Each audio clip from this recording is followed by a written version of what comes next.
Okay, let's kick off. First of all, thank you to everybody for coming along this afternoon.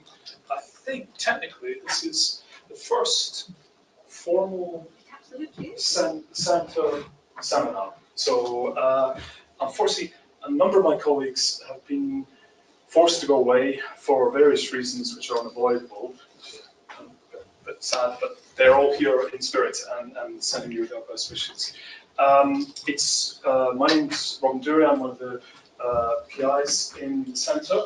And we, I think most of you, I recognise most faces, so most of you know a little bit about what we're trying to do in the Welcome Centre. But really, one of the things that's at the forefront of the work that we're trying to do is to transform thinking about health and well-being, to try and change the assumptions about care and to explore what the conditions for well-being are rather than what the conditions of ill health are and trying to respond to them.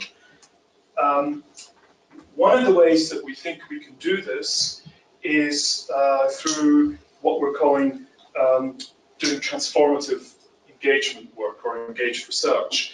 And we want to try and bring as many partners into our work as possible to help us shape the work that we're trying to do, but also to try and make our work as responsive as possible to communities which have been least stable to call on the resources of our healthcare providers locally, regionally, nationally, and internationally. And one of the things that Stefan and Mark's work is transformative about is that they are actually putting this into practice in their work in Manchester.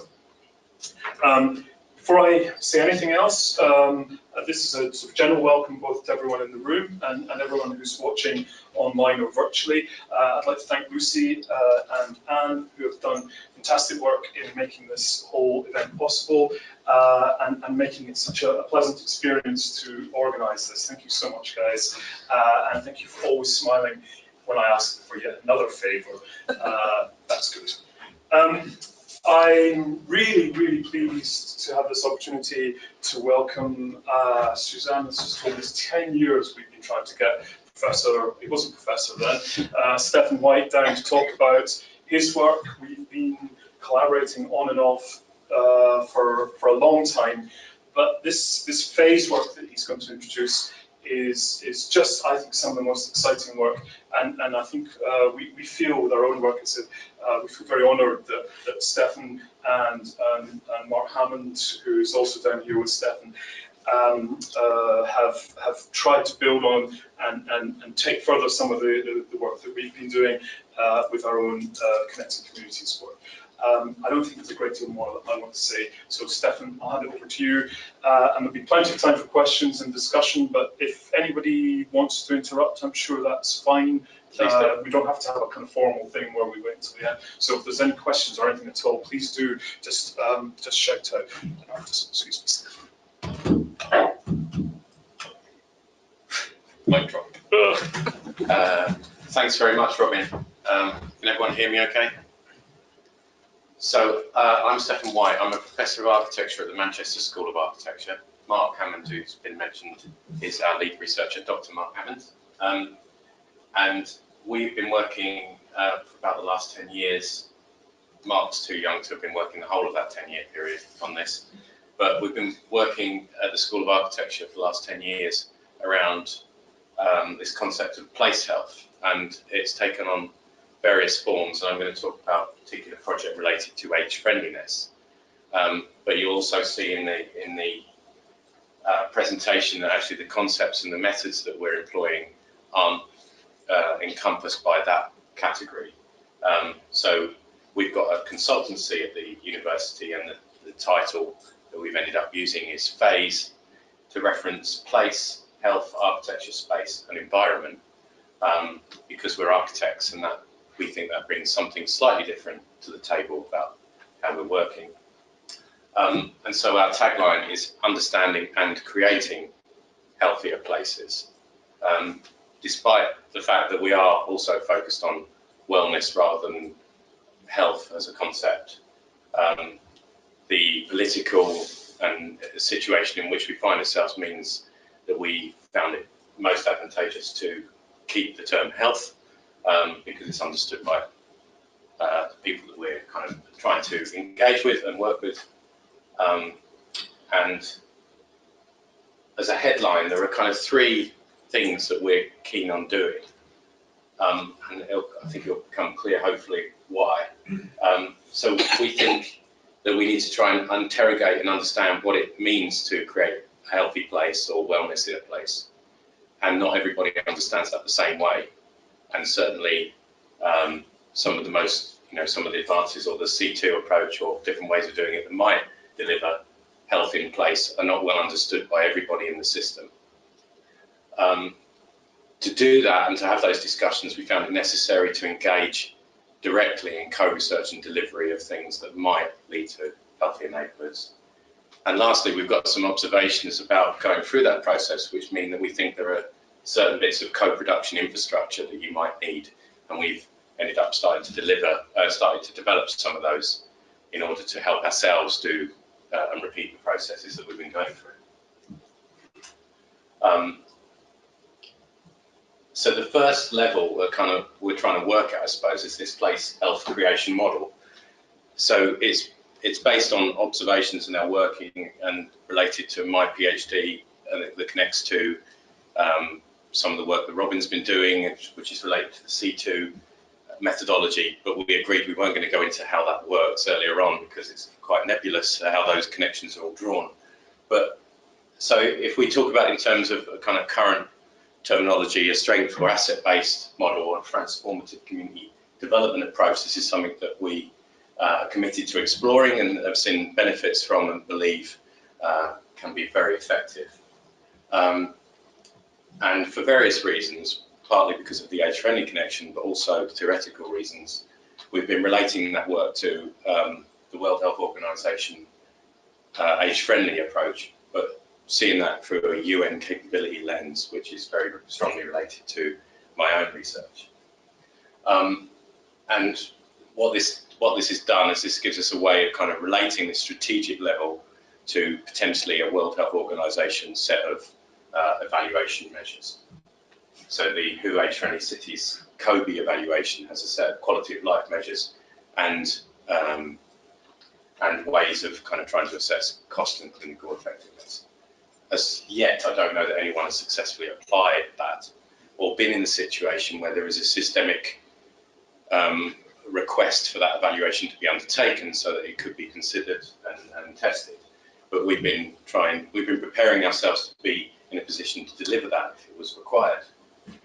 And how we've kind of addressed this strategy level is that we've taken on some pilots and tried to make them happen. And the two I'm going to talk about today are Old Moat in an age-friendly Manchester, which is a ward in the southern part of Manchester, and the Manchester Age-Friendly Neighbourhoods project, which is 4 wards across Manchester as part of the wider Greater Manchester project.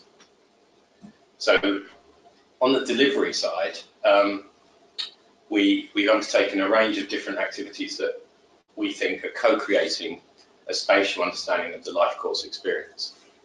And I'm going to show you some examples of that, so I won't go into particular detail, but we also think that the spatial behaviour of the city itself, which is complex, and which our studies and mapping exercises as architects and urban designers can help reveal. And we've done that at a regional level. The kind of stuff that we're trying to put together, I gave away the document earlier on. I don't know if someone can wave around the action plan document. But some of the things that we're trying to do is create a robust evidence base for different actors at a place-based level so they can make informed decisions about what should happen at a neighbourhood. And clearly, because of the first slide, that that partnership of people at a place-based level includes local residents very strongly, but it also includes things like the GP Federation or local planners or local councillors. And lastly, and this is a bit presumptuous because we've only developed one of these 4 things, but we've identified the need for developing the other 3. But essentially, as we go through this process, and I'll come back to this later, but as we go through this process, we realise there's kind of mechanisms and processes that could be systemised. They could be part of the natural process of a local authority and resident engagement or the healthcare system, especially if it was integrated. So the 10 years that we've been working basically on this directly with the City of Manchester, we've been partnering with Age Friendly Manchester, and when we started it wasn't called Age Friendly Manchester. That rubric has come through our collaboration, and what actually has happened is that the public health team decided to try and address the changing demographic of Manchester and address kind of health inequalities was the starting point. The fact that there was, a 10-year life expectancy difference between the richest and poorest ward in Manchester, for example. And at the time that this started, certain wards in Manchester had the lowest life expectancy for men in the whole of the UK, although it's a competition that keeps changing, unfortunately. So the World Health Organization and the age-friendly rubric comes into this because we were trying to tackle health inequalities. It wasn't a particularly sexy subject in political circles to talk about health inequality. And the observation was coming from our asset-based or a C2 perspective was that what we needed to do was try and join things up and get people involved. And certainly in our hands, the age-friendly flower, which is the kind of main concept of the WHO approach, becomes something which we see as a whole system approach. And this is something that the public health team are very keen to promote because they're trying to tackle this frail older person representation, which is unhelpful to say the least, but also extraordinarily negative and deficit based. So there was a general move by the public health team to try and move towards more capability or citizen models, as I would call it. So the key feature of the World Health Organization approach is that you've got all of these different domains. All of these things are determinants of the individual older person's experience of their neighbourhood. So the individual older person at the centre of the flower is the one that gets to decide whether their experience is age-friendly or not. So immediately you've got the whole system having to respond to each individual experience. So that's the way that we're narrating it anyway, because that's the world that we want to see. And the strategy currently is divided into these 3 elements, and central to that is the neighbourhoods project. So I won't dwell on this, but I've just mentioned it briefly. But I suppose from a theoretical perspective, we're trying to kind of emphasise a capability model rather than a social or medical model. And the public health approach in Manchester is also, at least rhetorically, doing the same thing. And there are really strong moves to try and make this happen. And then what we've done is we correlate that to the World Health Organization approach. So the pinnacle of the World Health Organization approach is this idea of active aging, which is where the person at the center of the WHO flower, the whole person, gets to decide what age-friendly means to them. So they're actively deciding the measure by which their world should be evaluated on the basis of what they would actually want to be or do, which is how I correlate it to the capability model. And so Richard Lees, leader of the Manchester City Council at the launch of the age-friendly neighbourhood strategy last year, said age-friendly neighbourhoods are the example of how we want the city to be. So a kind of undercurrent level, it's operating as an exemplar for the city in terms of how it's trying to deliver its One Manchester programme. On a practical level, the commitment to deliver the system that way isn't yet there, but we're working on it. At a Greater Manchester level, this kind of the age-friendly idea is also translated quite nicely and very recently to become part of the whole Greater Manchester strategy. And those of you who don't know, Greater Manchester is a combined authority of 10 local authorities, which is fairly recent invention. And as part of that, there's a budget for the devolution of health and social care. This is why we're quite excited about it, because if we were looking to do a whole system approach and suddenly your health system and your social care system is being integrated, and it might even be integrated around place, then there may be an opportunity for us to kind of direct relationships so that they are actually whole system engaging with individuals in a place. So I'm currently seconded to the Greater Manchester Ageing Hub 1 day a week, and we've just written the guidance for the Greater Manchester Spatial Framework, the age training guidance for the spatial framework. So we're trying to embed some of these principles and practices into the planning for the region. Yeah, if the draft that we sent off goes through, it'd be really invigorating to see that the commitments that are being made about age-friendly housing and age-friendly neighbourhoods at the regional level. We'll see. The graph in the middle, this I just need to give Mark credit here. Those of you familiar with Joy Division might recognise something there. So that's the front cover of the age-friendly Manchester report, Great Manchester report, and Mark came up with that. And those graphs are actually the age profiles of each of the local authorities. So drilling down at a Greater Manchester level, there's an Ambition for Ageing project which was funded by the big lotteries, £10 million overall. It equates to 24 neighbourhoods with about £50,000 a year per neighbourhood to spend on kind of trying to create some communities that are more age friendly. The actual overall project had this idea of tackling social isolation amongst older people. So the overall project wasn't necessarily focused on this holistic age friendly systemic model, and there's been a little bit of a rub between our section in Manchester and the rest of the LDLs. So essentially what we did is we become the local delivery lead in the parlance of the Commissioner for the Manchester component of that project, and there are 8 other teams looking at other areas, most of whom are run by groups like Age UK. And so the contrast between us applying the C2 methodology or an asset-based methodology and the other areas in broad terms means that the programme was looking for volunteer-led service delivery, whereas what we've been looking to do is try and build something which is more resident-led. So we've got these 4 areas: Hume, Moss Side, Burnage, Moston and Mars Platting. And just to put them locate them in that devolution narrative for a second. So the devolution narrative means that Manchester is going to have a local care organisation. What they're essentially doing is they've got one whole budget for Manchester. They're going to have a hospital in North, Central and South acute care, and then they're going to divide each of those North, Central and South into 3 neighbourhoods of roughly 50,000 people. And so the idea is that all of the budgets of social care and healthcare are going to align and around the place, and they're going to have things called integrated teams.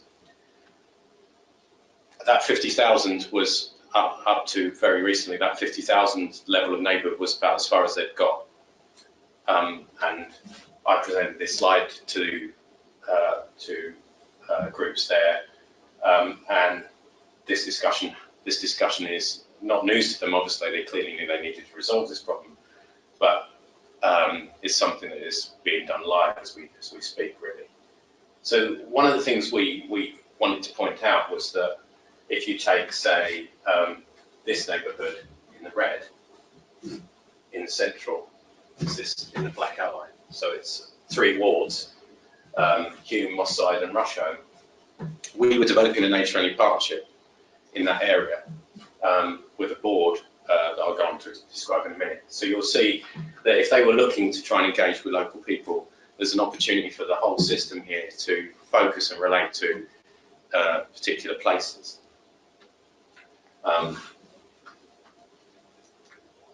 So this is the slide that I show about C2. So on the left, is everyone familiar with the Beacon project in the room? No? Okay. So I'm going to have to pitch the Beacon project in the room with the people who did the Beacon project. Awesome. That wasn't what I was setting myself up for. So I suppose the most terrible situation you can possibly imagine for living conditions for a community in Cornwall.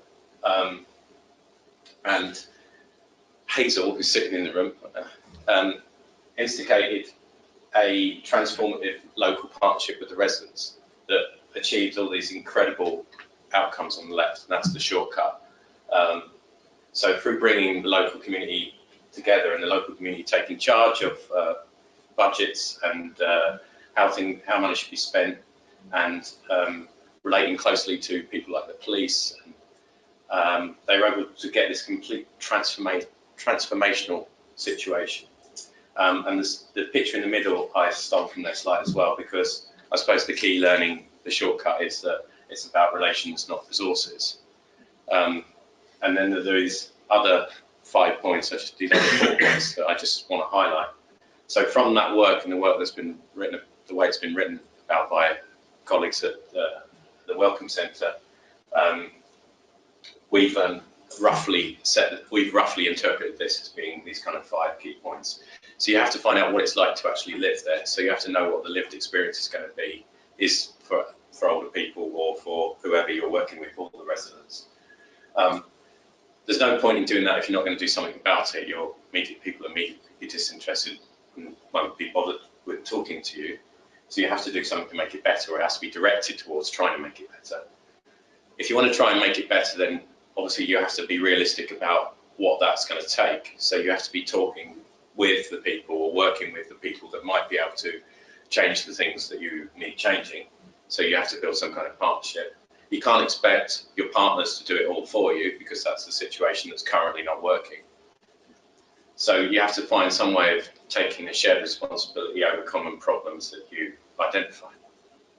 And that's when it becomes about relations, not resources, because most of the time, as this project demonstrates, the issue is not the resources so much as the way the relationships are constructed and why people can't do what they need to do in order to have a better life where they're living. And that's the diagram of it, which I'm not going to go into, but especially as it should be narrated by other people in the room.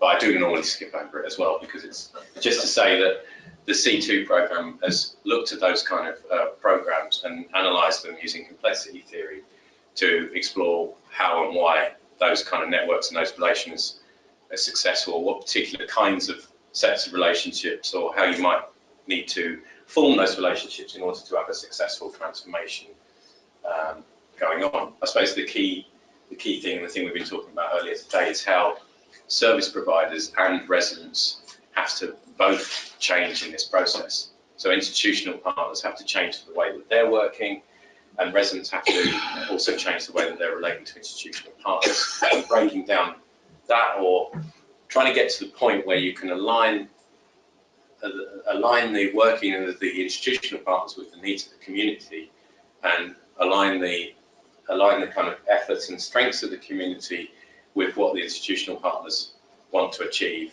together. That's what you're kind of looking for. And so these are a series of a process of how you might achieve that. This is our really rough summary of that in terms of the things that we've kind of ended up doing. So we've ended up trying to set up neighbourhood partnerships. Now these partnerships are resident-led, but they also have institutional partners on the board. They're not core without the institutional partners. And institutional partners are healthcare, police, health and wellbeing, housing, things like that. But also volunteer groups and third sector agencies are part of the partnership, because quite often they're also residents. So the first thing we do is use lots of different methods to try and find out what it's like to live here, and they're all engaged methods that are interesting and engaging, and we don't have any trouble getting people to come along, and everyone that comes along to the things that we do says that they get something out of it. And it's an exercise that is giving in itself every time, otherwise it doesn't work, no one comes. And then the thing that we try to do is we try to bring together that research so that we can kind of form a robust evidence base about why you might do something about it, or what you might do. And this really is where we try and identify what the common problems are. And this is where some of the analysis is really exciting and interesting, because we wouldn't have known what the problem was until we did an analysis of the transport against where older people are living.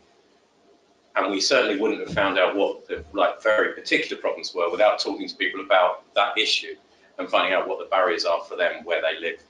So there's a level of specificity here, which means that the barriers to age friendliness for an individual older person are very specific to them. They might be shared generically with lots of people around the world, like, oh, I'd like to have a bench to sit on. But the reason why they don't have a bench in their neighbourhood on their route where they want to sit comes down to a very particular set of relationships. So trying to identify what they are and have those people at the same time is the point. What we also realised is that we need two other things. This is partly because of the way that we're funded, but some of these things might be true in other situations as well. One of the first things we need to do in order to build the partnership is to actually just find out who lives in the place. So we did the usual thing and got together all of the contacts we could muster from the City Council and the institutions that wanted to work with us. And then we invited them all to different events, and we asked them if we could contact all of their contacts, etc., etc. So we had this kind of branching structure, trying to reach out as far as we could. And then to capture that, we kind of found out where all of their events were and all the people that they were meeting, so that we could then go and talk to the people that aren't part of that network but attend the events of their networks. And through that method, that's how we've managed to contact almost everyone that we've met. But we're still meeting groups and people that we've never met before 2 years into the project. We also needed to have a contracting process, which is the what and who. So once you've decided you're going to do something, if you've got some money to spend on it, can you agree for certain people to do something about it? Or someone's got an innovative idea that they want to try, can you give them the freedom to give it a go? And you can in this process, because it's fed back into the action plan as one of the things we tried to do, and it can come back to the board and they can shut the project down or they can fund another version of it. So this is the kind of what we brought to the who approach, I suppose. So we've got the who approach, which is the age-friendly flower. So it's all the domains, looking at everything in the round. We've got this idea of active citizenship. So from the start, we tried to get everybody involved in what that meant, and have a very engaged research process. And what we produce is an understanding of what the lived experience is across those domains applied to a specific neighbourhood with specific actors. So it's an example of all the different things we do. So we use census data. So the map on the left effectively shows that the oldest people with the least mobility and no access to transport live the farthest away from the services that are available.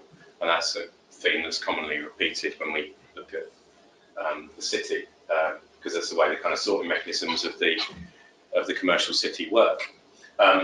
We've tried things like community audits, which are peer-to-peer engagements, walking interviews. But the key thing about these is that we try to spatialise them and relate them all to where they're actually happening on the ground.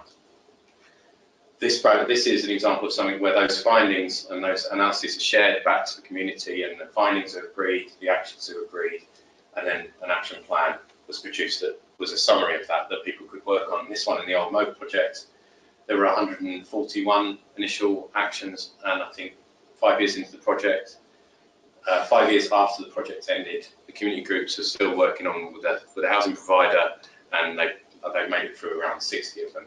Now, I suppose the thing to say is those actions range from densifying and diversifying the housing stock in this area, which is a project which is ongoing. So they're structural, large-scale projects that need political buy-in, to a community group doing a walking travel club, what they call a travel club, to the local park, picking up the most mobile person, picking up the next least mobile person, and then the one after that, and going to the park and coming back.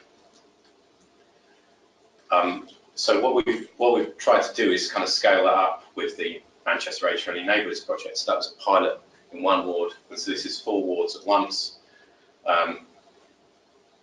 It's a little bit of repetition there, but these are where they are. They're distributed across the north, central, and south of Manchester. So there's one in each of the areas that we were talking about. And so we've undertaken these processes, and we've monitored them as well. So we've monitored them to see who we've ended up talking to, where they lived. Have we addressed all the different places where people live? Have we spread it around? Have we tried to engage everyone as widely as possible? Over 750 people across this human moss-side area have been engaged with, and so we've spread it around these some large-scale events and some smaller ones. But then on a day-to-day basis, there are ongoing conversations as well. So this is part of a continual process of engagement in lots of different ways. So this is what the partnership kind of looks like. They're co-researching what it's like to live here. They're co-designing how to make it better, and they're co-producing projects to do that because they've got a resident. They're in charge of a neighbourhood investment fund that we ring-fenced from the original funding for them, and so there's four boards. Four boards have successfully kind of come into existence through that process. They've had lots of meetings. There's over 100 members. There's been over 4,000 conversations at those kind of events we talked about. A lot of people participate in the projects that have been generated, and many of the projects are operating independently. So one project we heard about, we funded them to start up and help them incorporate, and last month they went and got lottery funding without telling us. They probably should have told the lottery they were already being funded by the big lottery. So each of these boards is really different. So we went in with the bare minimum of kind of infrastructure, an A4 sheet about how you run a meeting and what the board constitution should be, which was literally as simple as possible, which was 50% resident, 50% over 50, and you have to have at least 5 institutional partners. That was kind of, we tried to set the smallest number of rules possible. And the boards responded to that differently. Some of them wanted much more formal structures. Some of them wanted to kind of start from scratch and pick it apart. And so it's been a very interesting process, and it's been completely emergent engagement with us. So we set some things down, we offered it, and it got taken and changed, and we accepted that that was the way that it was going to work from now on, and we supported that. So that's how we've tried to maintain the kind of C2 dynamic throughout the project. So just one example. So Mars Platting is on that board. It was a smaller area than the others. It was very defined. It was seen as being in crisis because there was a PFI that had been happening. 1,200 people had been moved out. 1,200 new people were going to come in. The community that remained was left in the middle of basically, work in progress. There were no assets open. And so our own community development worker spent the first 2 weeks there and said, "You're never going to get it working here." But it's now, in the quickest time of all the partnerships, the most resident-led, the least supported, the most successful in terms of funding, identifying projects. And it's using its own, I just approved the finance thing today, it's using its own funding to plan their own sustainability and formally incorporate. So they're planning their own future. As I was saying, we had a process for the contracting because we've got very strict rules about the finances. Everyone was very worried about that, especially the institutional partners. They didn't want to approve a project that was going to come back to haunt them. What happened if the money was misspent, etc. And in human moss-side, the board were frustrated about how long it was taking, so they just redesigned it and set up a separate committee to go around and pre-test whether the projects were right. And they set up this kind of, I don't understand the diagram particularly, but they set up a kind of traffic light system, and they run kind of separate process to judging whether the projects are agreeable or not. So the action planning methodology, I've kind of mentioned a bit, and we try to kind of I suppose we're trying to make sure that it's legitimate for the whole community as much as possible. So the reason for distributing the meetings is that we're trying to be as inclusive as possible. We're trying, especially in human moss-side, got a very diverse ethnic community and a very wide range of ages. So we were trying to make sure that we were kind of not leaving anyone out. And this is an action plan from Burnage. Here, the institutional partner is a housing, the lead institutional partner is a housing trust, and they're very keen to have a document that they can work off and they can use in the future. So this is something we produce for them. This is a fold-up map, like a land ranger, that can be put on the wall or taken to a meeting.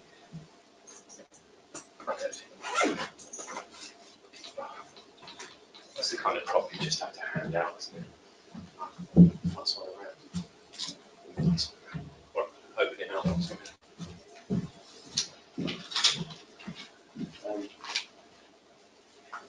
So each of the areas has roughly £90,000 over the 4 years to spend on small projects. The funding.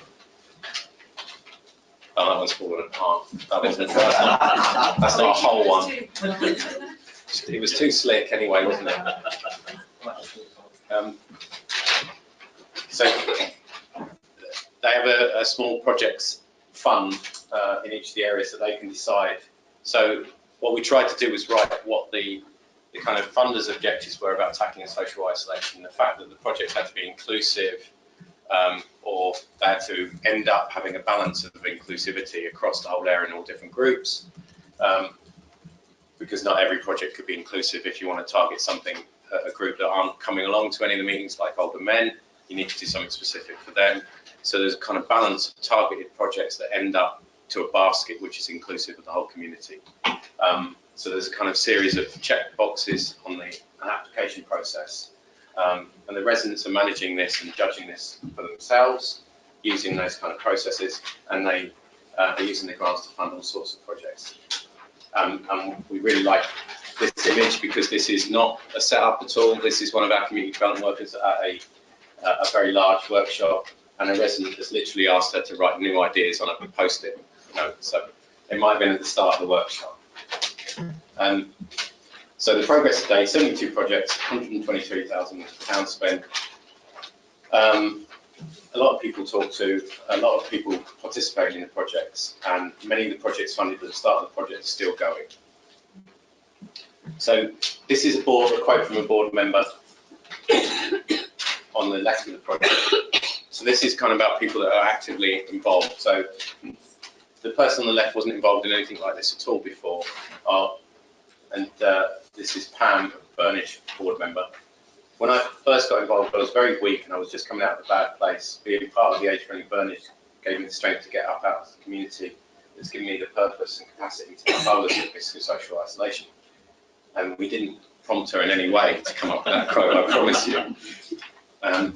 But Sally Casey, this is interesting. Sally Casey had been running a community group in Human Moss Side for 30-odd years, and she'd been struggling with various funding regimes, and she was about ready to jack it in. So when we got her to the first meeting, she was polite but sceptical in the extreme, and she's now the chair of the board and is very, very happy with the process. So I'm just going to give you a few examples of some of the projects that I think are probably the best way of kind of delving down to it. So there's a church in St George's. St George's is where the poorest, oldest people live in Hume. Moss Side we discovered through our research, and the most number of older people live. And the spatial research showed that that church was the only resource in the area for community. And when we spoke to people at church and spoke to I think it was a local health worker, we discovered that the church wasn't being used by various institutions because it didn't have an accessible toilet. So because they were worried about not being inclusive, the council weren't holding any events at that space, because obviously the council aren't aware that they're being exclusive. They've not got that model of spatial inclusivity in there. For them, they're just hoping that all of their events are inclusive of, or somehow relate and represent the wider population, but they're not actually thinking about real inclusion and making sure the communities that live in each part of the city are engaged in some way, because then you have to do this kind of targeted and inclusive process where you go out and actively find groups that aren't participating. But because this project's about social isolation, about reaching harder to reach people, the idea was to try and make sure we got people involved in all parts of the neighbourhoods we were working. So obviously we're architects, so we saw that it would be a fairly simple project to convert their existing toilet and make it accessible. So that meant that it was a project which was under the 2,000 limit to the small project investment. The board saw it as something that would immediately help the situation and they funded it. I think it was turned around in a very short space of time. But even though the NHS couldn't do health tests in that church they would like to have done, they were never going to fund an accessible toilet because there was absolutely no mechanism for them to spend that money or make that decision. Although they would have liked to, and they're happy about it now. And so I think there's a food bank in the same church. And now what we're seeing is people with mobility issues are using that food bank, and they weren't before. So this is the I've sport here. This is the group that was funded for £720, and they incorporated and they did a train the trainers approach. They're based at a Sydney Jones Court, which is a kind of is it a sheltered scheme or very lightly sheltered. Very lightly sheltered. So they're quite active, but they're in a an intentional specialist housing community, I suppose. And they got together, incorporated, and then they started out by getting funding for chair-based exercises, but they now do events every day of the week. They're too busy to talk to us, and they got £5,000 from the big lottery we found out by accident. So Jed, his wife recently died, but the period of time that we were working with him, she was in palliative care, and he got involved at the sheltered housing scheme where he was working, and he got funding through the board for DJ equipment, and he now runs age-friendly DJ, does age-friendly DJing for all of the age-friendly events in the loop, and works with the age-friendly Manchester group to put on music. And this is a segue into the last point, the last few slides. The one aspect of this has been a kind of technological component, especially with older people. 76% of older people in the UK don't have a smartphone, but actually the figures are kind of more shocking than that, because actually something like over 40% of working age people can't search their emails. The relationship with kind of technology, the use of technology is very set in the processes that people are familiar with. So doing anything outside of those boundaries is really very few people, very few users of technology can engage in the round and do all sorts of different things. So here, the older people in this IT club, which is already interesting because it's a cafe as well as an IT club, so there's no pressure to do any IT stuff at all. But they got together and decided what they wanted to do, and they bought a few iPads, and now the members of the group are buying. They didn't buy iPads. That would be silly. They bought some non-branded piece of equipment that does almost the same thing, at a much cheaper price. But actually, what's happened is many of the members of the club have bought similar equipment, and they're doing training for other older people now, train the trainers on our community calendar, which I'm going to come to now. So, I don't know if you can remember the slide where the 5 things we do, and in the middle is the who and where, and that was the place cal bit. So when we were going out and we're trying to find everybody that we could get together, get to our events and reach the wider community and make sure that we're being legitimate and inclusive, what we did is we kept a calendar of what was on where, so we could go back and speak to them and notice their contact details. And we quickly realised that this was a very easily shareable and very valuable resource that no one else had. So what we did is we were going to these big events, printing it out massive and asking people to fill in if there are any gaps, because we wanted to find who we were missing. But then they said, oh, I really want a copy of that. So we found a way of using Google to print it out in 12 point so not as illegible as this, but as a 12 point of a month at a time, so that all of our partners can print it out and hand it out to anyone that needs it. So it goes out on the email now, but all the partners have access to it to print it out at any point. But the problem with this was that this was a static version that we were doing ourselves. So this was centralized, and we'd gone round to everybody and gathered it together. But obviously, given that we've got a decentralized network methodology, we realized that what we should do with the calendar was the same thing. So we've tried to apply the same methodology to calendar, community calendar called PlaceCal. So these are the feeds from Facebook, Google, Outlook, whatever it is you've got on your machine. It kind of takes that feed, it adds some tags, adds some interest, presents it in a nice way, enables us to do posters and flyers and print things out. We developed this with some partners, but the key thing about this is that it's, I suppose, a low social capital social network for real world interactions. So you don't have to join, there's no value in anyone commercially in this, which is why we've had to find funding from other sources. But it is the glue of the first stage of building a network of partners in a community. So this is what I meant at the beginning when I said we've come to the realization that we need some tools to help us systemize this across all of the neighborhoods of Manchester, because that's our ambition. So there's just an example. So this was the launch of the alpha version, and it was near Christmas in December last year, and they had a Christmas festival in Human Moss Side because they had the community calendar. So we got about, I think, we realised that there were kind of 38 key organisations that were doing most of the activities, and we got something like 15 of them on board to share their calendar feed. I won't go into that much detail about it, but I suppose the key aspect of that is that it's another community development process. The reason it doesn't happen is because most small community groups don't use technology. They probably don't have a website. If they do, they don't know how to update it. But they probably do have a calendar because they have a venue or they have a series of events they have to keep track of.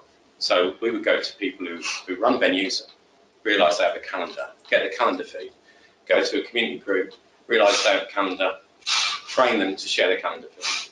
If they have a paper calendar, we'll train them to use Google or whatever it is. But most of the time, we found that people are already invested in a technology or another. And if they're using Facebook to organise their group, we can actually just feed that in as well. Facebook just got a bit insane about the new privacy regulations to make that difficult. But so the key thing here is that all of these organisations were able to come together for a Christmas festival, whereas previously they were offering all of these events around Christmas individually and without anyone really knowing about it. And we got rid of 6,000 flyers for this with no bother. So this is where we get back to the institutional partners. This is the institutional version of PlaceCal. This is what the health and wellbeing workers who are members of our boards are currently doing because they've been commissioned to do it. They've got an Excel spreadsheet, which is how we started, of all the people they know, and a little bit of information about what they do. But they don't have when, where, and who's running it, or contact information. And this is them sharing it on their website as a PDF of an Excel spreadsheet. But these guys are in each of the neighbourhoods. So we've already got these workers in the neighbourhoods, and they call this community asset building. And they're going around and talking to people, and their community workers, to be fair to them, who are working in our neighbourhoods, are sitting on our boards, and they're contributing loads.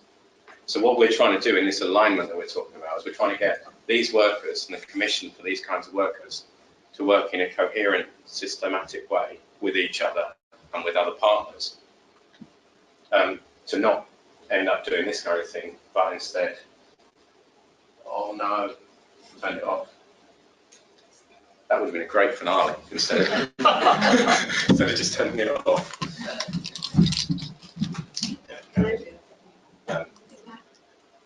Built the tension up. So what they're doing actually is the Buzz health worker in Human Moss Side is working with a local GP. The local GP said to them, do you know what's going on? They went into there with their tablet and they showed them PlaceCal, and they literally sat down with a lady, I believe was in her 80s, and went through on the computer about what was on and organised for her to go to one of those events. You can see in the background, this GP is a friend of ours now, and he's got PlaceCal on a screen in his surgery all the time. And just to make that point again, so this is April. She's going around trying to onboard all of the organisations. This is People First, who are one of the partners, and so People First, their weekly computer group, they're training everyone on PlaceCal. So we've got a series of training we've basically, in the second phase, the beta version of Place come out, and we're creating all the training materials to enable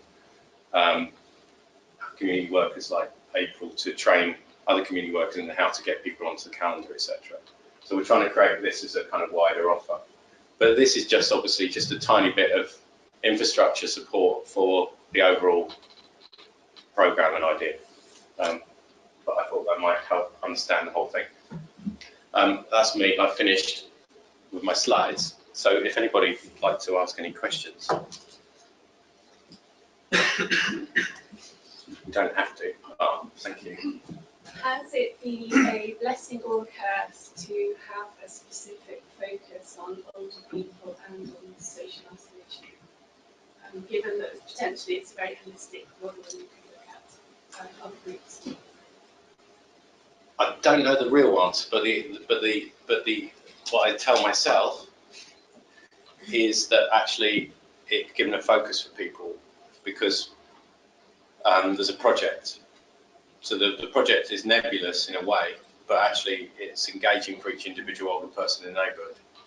So it takes a while to get it sometimes, but if they realise they're doing this to make their neighbourhood better for them, or better for them and other older people like themselves, or even better for their children later on, there is a project there that it's kind of, maybe it's a bit vague in some ways, but it kind of navigates some of the political difficulties as well. It's something that everyone can get involved in. So we can have in our partnership with Moston, we can have Afro-Caribbean elders and older white people who are overtly racist in the same partnership at times, working well together around making the area more age friendly. If they were trying to make the area more tolerant, they probably would have not been able to not come together. So it's a bit of a balance, I suppose. But I think it is key that there is something for people to focus on and gather around. But I'm not sure it matters what it is in a way. It's just, it could be anything. And the age-friendly, holistic kind of idea is that it's across the life course. So when we did the old mode pilot, we did focus groups with school children and younger adults and with people who have school, etc. So we were trying to bring in grandparents and the whole kind of familial relationships as well. That helps. Hazel? What levels of resistance have you and Mark encountered along the way? And where do the main barriers come from? I don't want to be negative because it's fabulous. Thank you. I'll say one thing and then I'll let Mark, because Mark has felt it in a different way to me. But there were many points where we thought, oh, this is brilliant. We've managed to get ourselves in a situation where everybody hates us. Yeah. So I think a lot of the pressure that we felt, particularly early on, was based on our uncomfortable relationships with partners at different scales. So when in early stages things were difficult and we became closed off and trying to protect ourselves, it didn't get better. It was when we were open and honest and really explicit about the constraints that we're under, that before we made that known, we were very nervous about sharing. But as soon as they were out there, it was a weight off your shoulders, and you realise that, of course, you know, the community members who are having a go at you at a meeting aren't doing it because they don't like you, it's because they don't understand this part of your role. And as soon as they do, they reframe their criticism or redirect their energy elsewhere.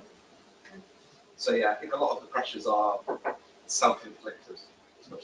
Yeah. That was incredibly positive. You've obviously processed a lot. Yeah. Well done.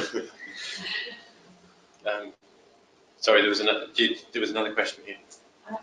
What's going to happen when the moon runs out? Okay. Well, the Mars Planning group are already self-sustaining. How? Well, so Mars Planning, there was a community investment fund run by, it's a PFI area, and there's a housing association who basically have got the job of running the neighbourhood as part of the PFI, but they're not allowed to, or their remit doesn't include engaging the residents about the PFI, so it's kind of a bit weird. But they are charged with running the neighbourhood, and they manage most of the social housing stock. So they have a fund where they try and get community groups involved, and they've been singularly unsuccessful at getting anyone to spend their money over the last 5 years. We had no problem at all getting people engaged in the project and spending the money. So they are now partners on that board, and they have quite a bit of money to spend. The kind of money that we've been talking about isn't very much. And the reason I brought up the buzz worker here is because the amount of money that it costs for us to work in the neighbourhoods is less than is currently being spent. So about community builders, how are they funded? Which people? The community builders, are they funded or are they volunteers? Well, we have, at the height of the project, we had one person working in each neighbourhood about 3 days a week. Okay. And that has gradually stepped down out of necessity because the funding was stepped.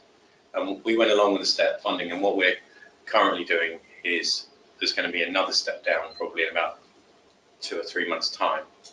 And at that point, we're looking to use the budget of our last community development. We've got 2 community developers, workers on the ground at the moment, and we use the budget of one of those to employ local people or local people of any age that are approved by the partnership.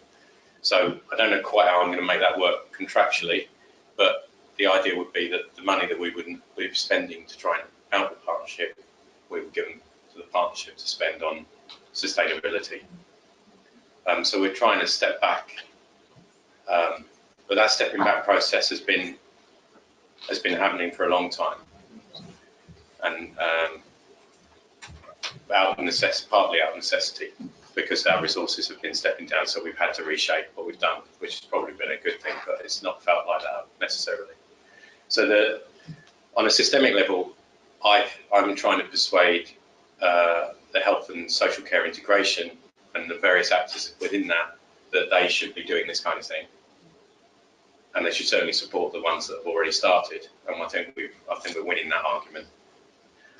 But setting up, they should also think about this as a method for setting up new ones. In terms of our funds of the project, we're also trying to divest as many of the funds to the neighbourhood groups as possible.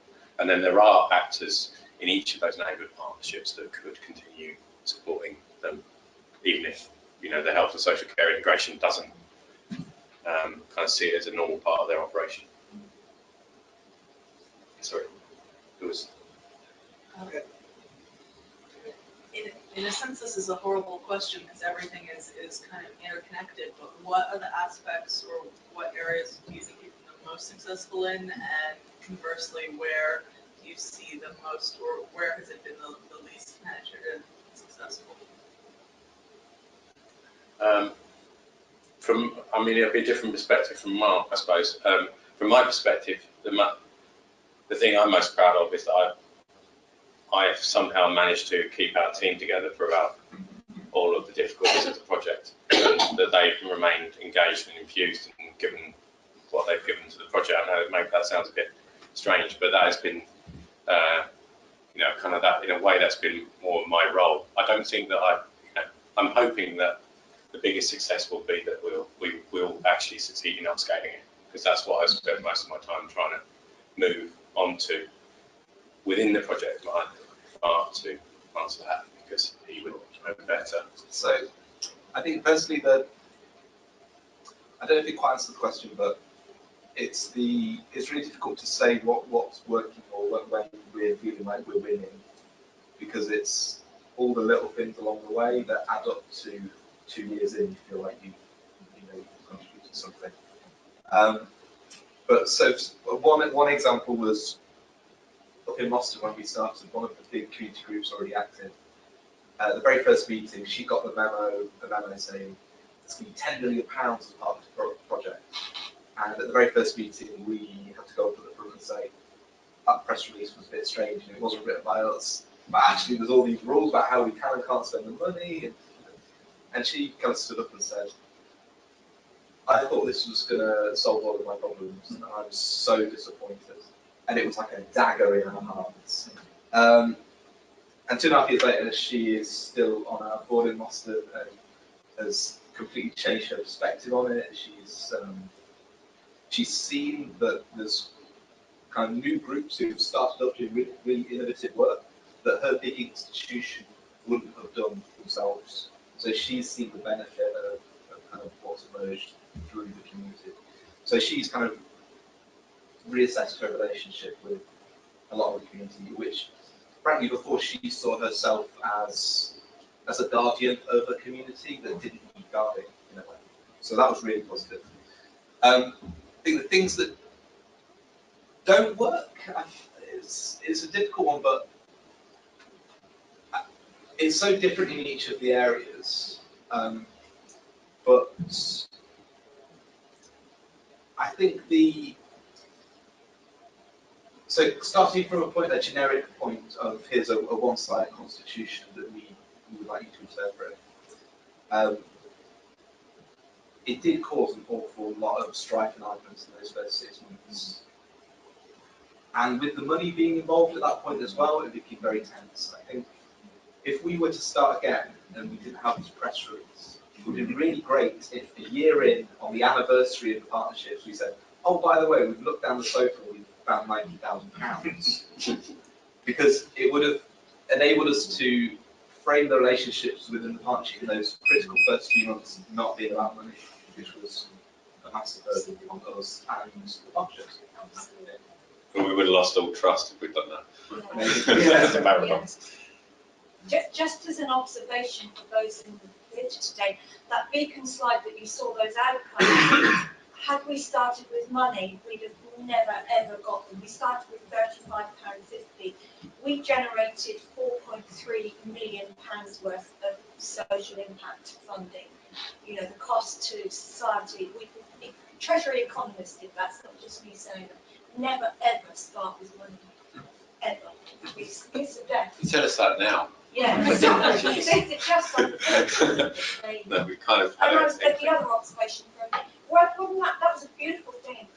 Those small amounts of money that you get, the difference. So it's not a huge amount. It's that enabling fund money. Once you've got those relationships, I thought that was nothing. A lot of the time, it's actually just about the risk.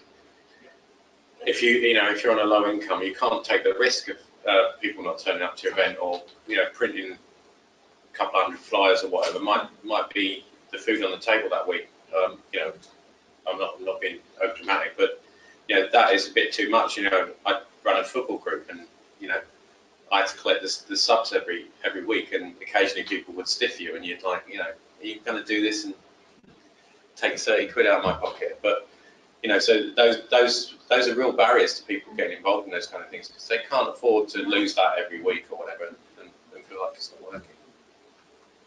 Sorry. This will take a minute to get there, so bear with me. There's a word in Japanese, sugoi, which means terrific, and it also means terrifying.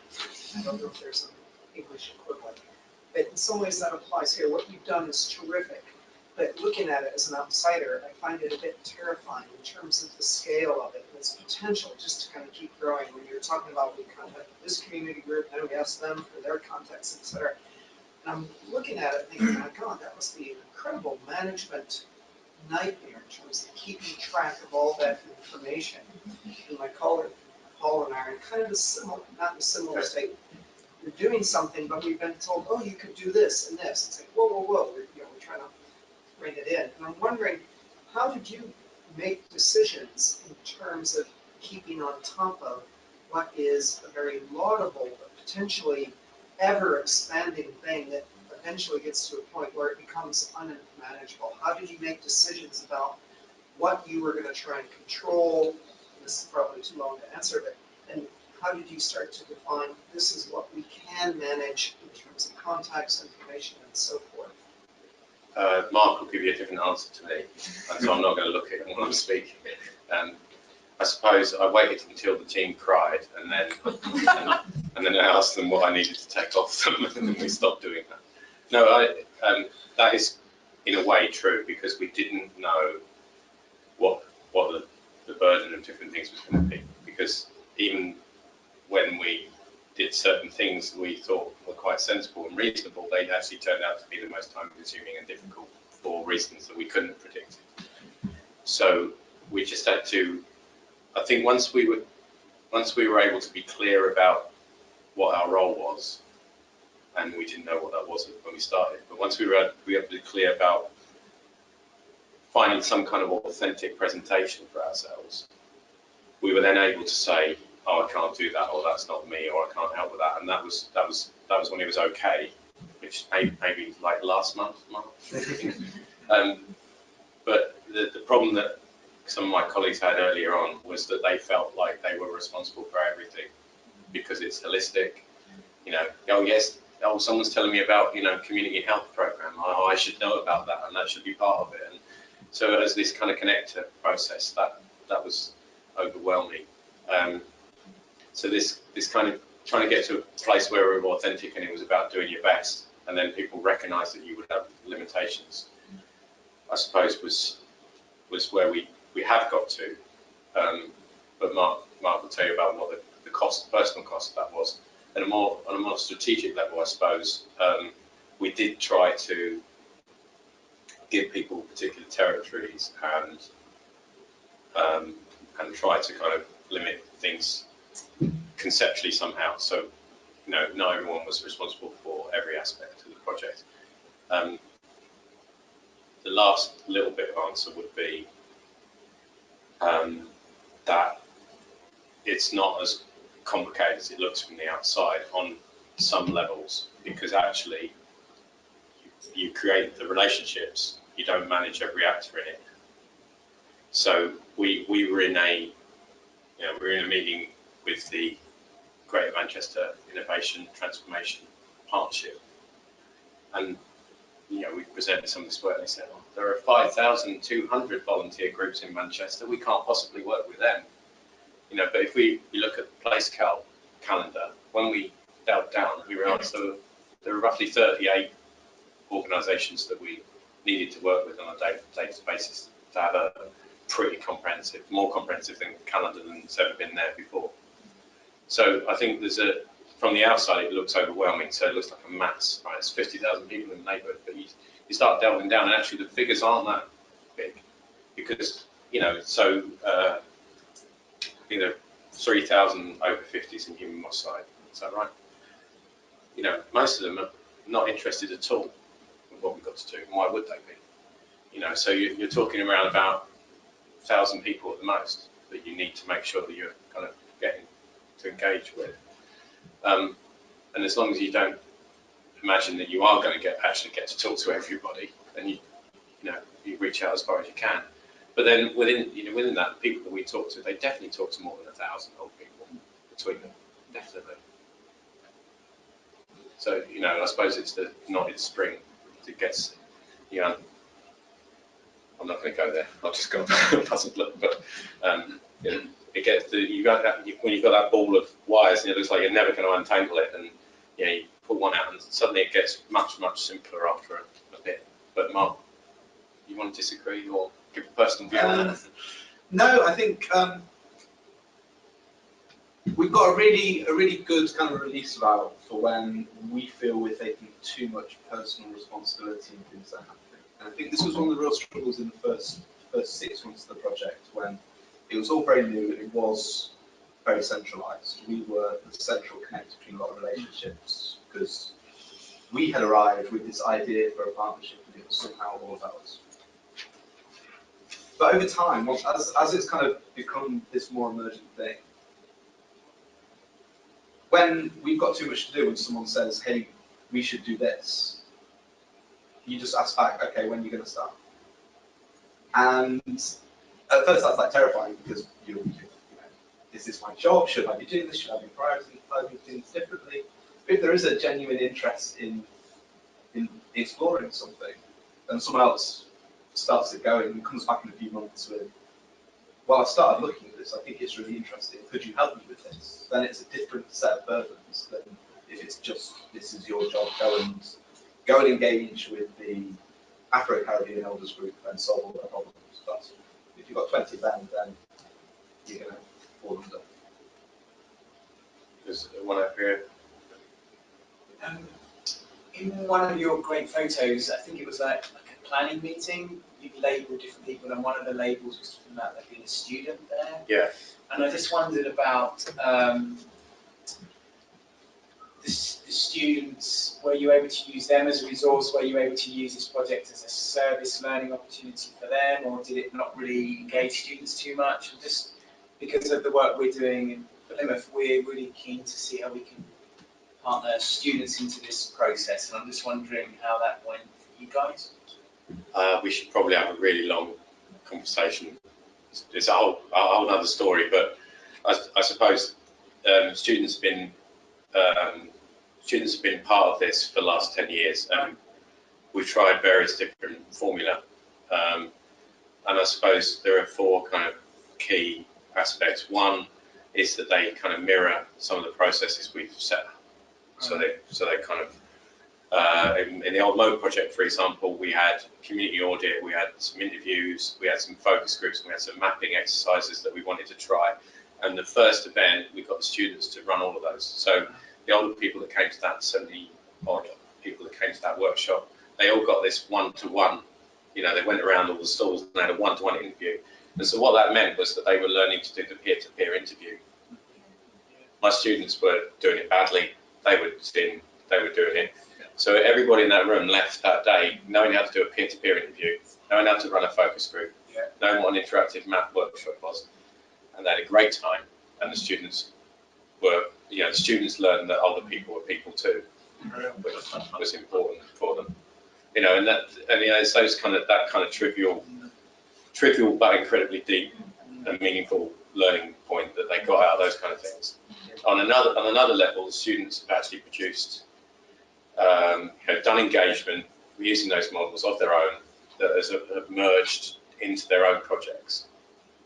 This is when you've got a very particular pedagogic setup that you can run over a 2-year period with master's students. We've managed to go through the methodologies early on, and then latterly, they're using those engagements, they produce live projects, sometimes kind of pro bono campaigns or things like that, not necessarily building every time, but something that's really deeply engaged with the community group providing architectural services. So there are a range of different options, but it massively depends on how much freedom you've got within the pedagogical structure, because we've got all these other criteria, I'm sure you know. Yeah, that's really exciting. Thanks. So, I suppose at its deepest level, you're involved in a huge change program, and your ultimate aim, or part of the ultimate aim of the work that you're part of, is to change Manchester into an age-friendly city. How are you capturing change locally in the work that you're doing? And are you able to evidence any relation at all between the change that you're capturing and your work? Any kind of causal relation? And are you able to capture anything that's happening as a consequence of the change? I suppose the approach that we ended up taking, so this project has got a national evaluation. The national evaluation is almost entirely impossible to understand how it's going to be useful. I just suddenly realised I'm on camera.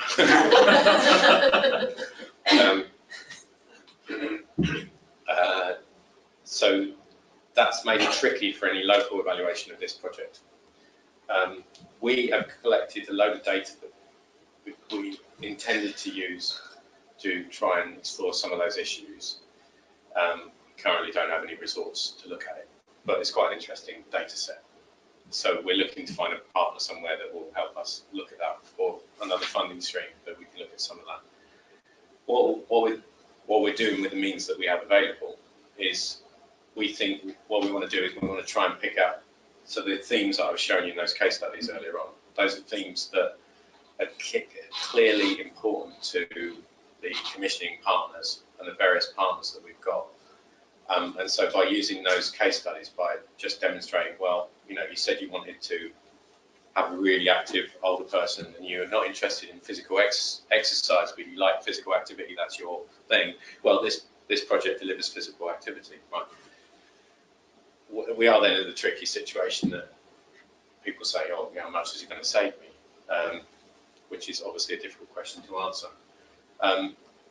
We tried to get a funding for an NIHR bid last year, where we tried to create a model whereby we could differentiate between the effects of different neighbourhoods at a systemic level and in relation to different interventions. But the NIHR didn't understand that at all. So it's something we might, I mean, it's something we've been working on really quite intensely, but we don't have any avenue to make it into a reality, I suppose. But it's in the background of everything we do, but we're not able to join the dots at all at the moment. So that's that obviously that was one of the main collaborative aims that we wanted to talk to you about. So that's in fact, without being too presumptuous, I think that's roughly what we're trying to do with our work.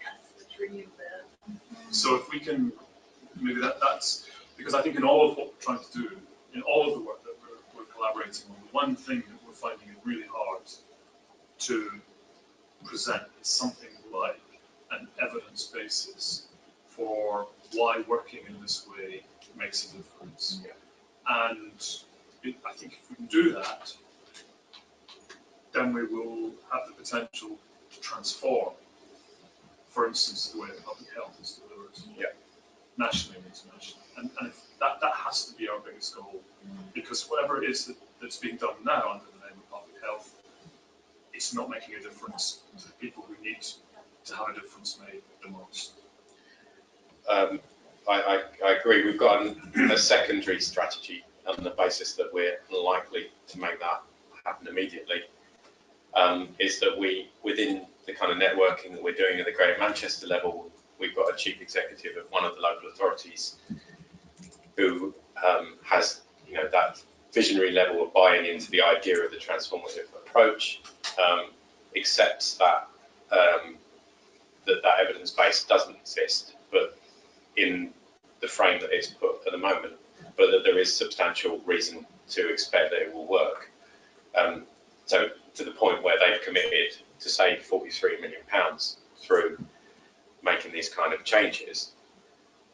On the ground, we are experiencing currently that you know, that's very problematic, and it's probably quite a long way away from doing what really needs to be done to do that. But at least the argument about working more locally, working with people in partnership, and trying to make sure services are decentralised and close to where people need them, and that they have an input into that idea and argument has been won on many levels, but the actual implementation of that and what it looks like isn't. So we're really hopeful that we might have met the right person to get a pilot going, because that particular pilot is actually looking at all of the care facilities at the same time.